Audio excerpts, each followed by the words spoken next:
जय हिंद प्यारे साथियों, स्वागत है आप सभी का एक बार फिर से खोटा किंग ऑफिशियल पे। एक इम्पोर्टेंट नोटिस निकल करके आया हुआ है, उसके बारे में आज हम डिस्कस करेंगे हम लोग और समझने वाले हैं कि जेएसएससी के द्वारा जो वो एग्जामिनेशन की शुरुआत जो वो फिर से कहीं ना कहीं कर दी गई है। तो अब ऐसे लग रहा है कि कहीं ना कहीं अब एक एक करके सारे एग्ज़ाम को ये कंडक्ट कराने के मोड में आया है। सवाल कई तरह के होंगे कि जब इतने विवादित प्रश्न चल रहे हैं तो ऐसे में एग्ज़ाम लेना क्या अच्छा है या अच्छा नहीं है। तो देखिए, ठीक और गलत ये तो सभी को पता है कि क्या सही है और क्या गलत है, लेकिन फिर भी अगर जेएसएससी के द्वारा यह नोटिस जारी किया गया तो कहीं ना कहीं अब आपको एग्ज़ाम में बैठना पड़ेगा और एग्ज़ाम तो देना ही पड़ेगा। तो उसी को लेकर के यहाँ पे झारखंड डिप्लोमा स्तर की जो प्रतियोगिता परीक्षा है उसी को लेकर के यहाँ पे डेट जारी किया गया है। अब एग्ज़ाम डेट जो वो कब जारी हो, कब से होगा और कब तक होगा ये आपको बता दें। तो ये देख सकते हैं कि यह 22/9/2022 का ये नोटिस है। झारखंड डिप्लोमा स्तर संयुक्त प्रतियोगिता परीक्षा 2021 का पुनर्आयोजन। अब पुनर्आयोजन क्यों? क्योंकि इसका एग्ज़ाम एक बार पहले हुआ था और आप सभी को पता ही है उसके बारे में, तो ज़्यादा कुछ बताने की ज़रूरत है नहीं। सीबीटी मोड में, अब देखिए यह एग्ज़ाम जो है सीबीटी मोड में दिनांक 23/10/2022 से लेकर के 7/11/2022 के मध्य विभिन्न तिथियों को रांची, जमशेदपुर, धनबाद एवं हजारीबाग जिला में अवस्थित परीक्षा केंद्रों पर किया जाएगा। परीक्षा हेतु प्रवेश पत्र डाउनलोड करने संबंधी सूचना यथाशीघ्र प्रकाशित की जाएगी। अब आप डेट देख सकते हैं कि यह डेट अनाउंस कर दिया गया है कि आपका जो डिप्लोमा स्तर का जो प्रतियोगिता परीक्षा है उसका डेट अनाउंस कर दिया गया है। 23 अक्टूबर से लेकर के 7 नवंबर तक इसका जो वो एग्ज़ाम होनी है, वो भी सीबीटी मोड में, यानी computer based test. CBT mode में इसका एग्ज़ाम होगा, ऑनलाइन एग्ज़ाम होने वाला है, ऑफलाइन आपका एग्ज़ाम नहीं होगा इसका।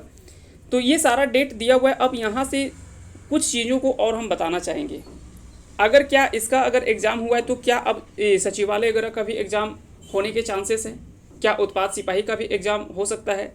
तो बता दें कि या तो फिर और भी जो भी है, चाहे वो सीजीएल टेक्निकल का हो, म्यूनिसिपल का हो, या तो फिर कह सकते हैं कि जो आपका computer Hindi based Hindi typing के लिए हो वो हो सकता है, इंटर लेवल जो है। उसके अलावा और भी कई सारे फॉर्म, जितने भी फॉर्म भराए गए हैं, तो क्या उन सभी एग्ज़ाम भी अब जो वो का भी उन सभी एग्ज़ाम का भी नोटिस निकल सकता है? तो बता दें कि हाँ, धीरे धीरे अब उन सभी एग्ज़ाम्स के भी डेट जो वो अनाउंस कर दिए जाएंगे और हो सकता है कि आपको बहुत जल्दी जेएसएससी सीजीएल का तो नोटिस आपको बहुत जल्दी एग्ज़ाम का देखने को मिल सकता है। ऐसा क्यों बोल रहे हैं? क्योंकि अगर इसने एग्ज़ाम लेने के लिए शुरुआत कर दी है तो कहीं ना कहीं अब रुकने वाली नहीं है, ये एग्ज़ाम तो लेंगे। अब जो भी होगा, कंडीशन या सिचुएशन जो भी है, ऐसा नहीं कि अगर सिचुएशन या कंडीशन किसी एक पर लागू तो होगा नहीं, जितने भी जेएसएससी के द्वारा एग्ज़ाम होगा वो सभी पर लागू होगा। अगर प्रभावित होगा तो सभी एग्ज़ाम प्रभावित होगा और नहीं तो फिर कोई नहीं होगा। तो ये आने वाली बात है, ये सब तो बाद की बात हम छोड़ते हैं, लेकिन फ़िलहाल के लिए जो यही हम बताना चाहेंगे कि आप अपनी तैयारी में अच्छे से लगे रहें। ठीक है, त्यौहार है, लेकिन त्यौहार को भी आप मनाते हुए और थोड़ी बहुत अपना जो वो समय पढ़ाई पर भी लगाए रहें, बिल्कुल दूर नहीं हटें, है ना। बिल्कुल एक हो सकता है कि कट जाना एकदम पढ़ाई लिखाई से, वो चीज़ नहीं करना है। आपको कनेक्टेड रहना है, जुड़े रहना है, चाहे वो ऑनलाइन के माध्यम से हो या जैसे भी हो। आप धीरे धीरे इन चीज़ों को करते रहें, बिल्कुल छोड़े नहीं, यही हम कहना चाहेंगे। और एग्ज़ाम्स आप सपोज इस तरह से आप सोच करके देखें, अगर कहीं नोटिस जारी कर दिया जाता है और 1 महीने के बाद एग्ज़ाम होगा, तो क्या आपको सोच करके रखना है या तो आपको खुद में सोचना है कि अगर आज के बाद मानते हैं कि कल अगर नोटिस जारी कर दिया जाए और 1 महीने का डेट हमको मिलता है, ज़्यादातर देखा गया कि 20 दिन या तो फिर 1 महीने का समय जो वो मिलता है किसी भी एग्जामिनेशन के लिए। हो सकता है कि बहुत ज़्यादा टाइम दे तो 40 दिन आपको मिल सकते हैं। क्या अगर नोटिस वो जारी कर दिया जाता है एग्ज़ाम डेट का, तो क्या आप उन एग्ज़ाम के लिए आप पहले से प्रिपेयर करके बैठे हुए हैं? ये खुद पे सोचना है। ये हम सभी के लिए नहीं बता रहे हैं, जिनको लगता है वो खुद अपने ऊपर में ये झांक करके देखें कि क्या अगर नोटिस जारी कर दिया जाता तो हम उसके लिए अप्लीकेबल है। 1 महीने के बाद अगर एग्ज़ाम हो, जब भी नोटिस जारी हो, हम ये नहीं कहते हैं कि कल ही होगा या जब भी होगा, लेकिन ये सोच करके देखें कि मान के चलें कि अगर कल चल करके अगर नोटिस इसका जारी कर दिया जाता है कि एग्ज़ाम का डेट जो वो आउट हो जाता है, अनाउंस कर दिया जाता है कि हाँ अब आपका एग्ज़ाम होने वाला है 1 महीने के बाद या 40 दिन के बाद, तो उसके लिए आपको सोच करके रखना कि क्या उसके लिए हमने प्रिपरेशन अच्छे से कर रखा है। और अगर हाँ, तो बिल्कुल अच्छी बात है, आप बिल्कुल तैयारी में लगे रहे और प्रैक्टिस करते रहे, आपका तो बहुत कह सकते हैं कि बहुत अच्छी बात है अगर ऐसी है तो। लेकिन जिनका नहीं है उनको थोड़ा सा इस पर विचार करना होगा। सामना तो हर कोई किया है, ऐसा नहीं कि आप ही कर रहे हैं, ये सबको जानता है और हर किसी को कह सकते हैं कि उदास तो हर कोई है, चाहे वो छात्र हों या शिक्षक हों या एक माता पिता हों। हर कोई यह आस लगा करके बैठे हुए हैं, एक माता पिता आस लगा करके बैठे हुए कि मेरे बच्चे कब सफल होंगे या कब परीक्षा देंगे, उतनी वो मेहनत कर रहे हैं, दिन रात हमने उन्हें पढ़ाया है, तो उनको भी एक आस लगी है। शिक्षक अगर जो भी बैठे हैं तो उनको भी ऐसा नहीं कि शिक्षक अपना काम कर रहे हैं, उनको तो यही काम है, ऐसा नहीं है। हर एक शिक्षक भी यह सोचता है कि अगर एग्ज़ाम जब तक नहीं होगा तब तक उन्हें भी अच्छा नहीं लगता है। वो भी चाहते हैं कि जितना अच्छे से एग्ज़ाम हो, जल्दी जल्दी एग्ज़ाम हो, वो उनके लिए और अच्छी बात होती है। छात्र तो निराश है ही, क्योंकि उनके पास तो सब कुछ, खोने के लिए सब कुछ है। तो यही कारण है कि दिक्कतें तो सबके पास हैं और परेशान हर कोई है। लेकिन फिर भी एक होता है कि अपना जो काम है वो करते रहना है, बाकी की चीज़ें, उन चीज़ों पर भी उनके ऊपर छोड़ दिया जाए। क्योंकि उनको तो अगर इस सभी चीज़ों के बारे में अगर पहले से पता होता और ये सोचते तो शायद इतने दिनों तक किसी छात्र के साथ वो खिलवाड़ नहीं कर रहे होते। लेकिन चलिए, जो भी हुआ है, हम ये तो नहीं बोलेंगे कि अच्छा हुआ है, यहाँ के छात्रों के साथ हमेशा खराब ही हुआ है। लेकिन आगे आने वाले समय में, भविष्य में आपको देखना होगा कि जो भी होता है, आप ये कोशिश करके देखें कि अगर आपका समय इतना समय तक जो वो अगर ख़राब हुआ है, तो आगे जब आपको मौका मिले तो उस मौके को आप नहीं गंवाएं।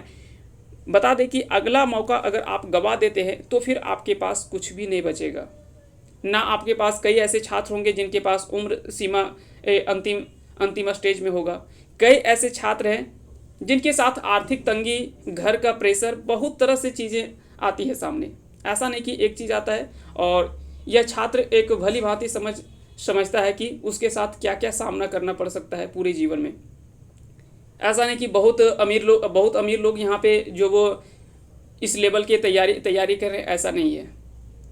कहीं ना कहीं जितने भी इसमें तैयारी में जुटे हुए, या तो वो निम्न वर्गीय परिवार से हैं या मध्यम वर्गीय परिवार से हैं, या तो मीडियम फैमिली से बिलोंग करते हैं या लोअर फैमिली से बिलोंग करते हैं। जो हायर फैमिली से बिलोंग करते हैं वो इन एग्ज़ाम्स की तैयारी नहीं करते हैं, वो तो उनका अपना बना बनाया हुआ है, या तो फिर अपना वो सेटल डाउन, उनका सब कुछ पहले से जुगाड़ होता है, तो उनके लिए तो बात ही नहीं है। हम जो बात कर रहे हैं वो निम्न स्तरीय लोगों के लिए बात कर रहे हैं, मध्यम वर्गीय परिवार के लिए जो है उनके लिए हम बात कर रहे हैं। तो ये आपको ध्यान देना है और ये सोचना है, खुद पर आप इन चीज़ों पर मंथन करें और सोचें, विचार करें। और आपको हो सकता है कि कई बार डिमोटिवेशन का सामना करना पड़ता है, लेकिन आप उन चीज़ों से आगे बढ़ करके और अपने आप को मोटिवेट करें, यही आपके लिए एक बेहतर रास्ता है।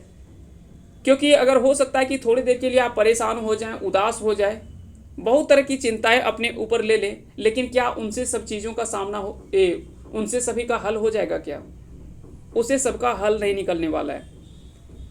इसलिए आपको उस पर खुद पर विचार करना है और अपनी तैयारी जो वो करते रहें।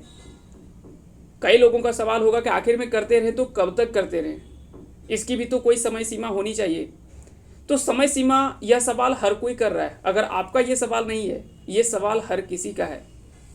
और ये सवाल केवल एक छात्र का नहीं है, एक माता पिता का है, एक बहन के लिए है, एक भाई के लिए, एक परिवार के लिए, एक शिक्षक के लिए, एक छात्र के लिए। हर किसी का सवाल यह है कि आखिर में कब तक। कोई भी अगर झेले या तो इंतज़ार करे तो कितना दिन इंतज़ार कर सकता है। हर किसी का एक समय सीमा होता है और उस समय सीमा के बाद अगर लोगों के साथ में उसी तरह का पुनरावृत्ति हो तो वो कह सकते हैं कि आपे से फिर बाहर आ जाता है। और ये समय है, कह सकते हैं कि ये पीक लेवल पे पहुंच चुका है कि लोगों के साथ जो खिलवाड़ हुआ है उसका ये उच्चतम, या कह सकते हैं कि उच्च स्तरीय का मजाक कह सकते हैं कि पहुंच चुका है, जहां पे छात्रों के साथ खिलवाड़ किया जा रहा है। तो ये तो कोई पहली बात नहीं है। इन सबों से आगे बढ़ करके आपको बस यही बोलेंगे अंत में कि जो भी हो, सामना आपको तो इसका करना ही पड़ेगा। अगर आपने यहाँ तक दूरी तय किया है तो आप मान लीजिए कि यहाँ पे आपका मंजिल है, यहाँ पे अगर आपका एम है और अगर आपने यहाँ तक सफ़र तय किया है, यहाँ तक अगर आपने सफ़र तय किया है, तो आपको वापस नहीं जाना है, ये तो आपको काम नहीं करना है। अब आपको आगे ही बढ़ना है और इसके लिए एक ही चीज़ है कि आपको लगे रहना पड़ेगा और आगे आना पड़ेगा। आपका एम यहाँ पे है और उसके करीब आप है, तो वहाँ पे आप घबराए नहीं।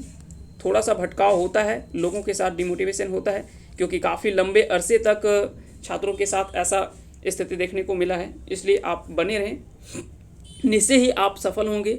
ये आप भी अपने ऊपर विश्वास करें और अपने आप के ऊपर ज़रूर विश्वास करें, क्योंकि जब तक आप अपने ऊपर विश्वास नहीं करेंगे तब तक आप किसी चीज़ को हासिल नहीं कर पाएंगे। इसलिए अपने आप को हमेशा मोटिवेट रखें और सकारात्मक सोच के साथ आगे बढ़ते रहें।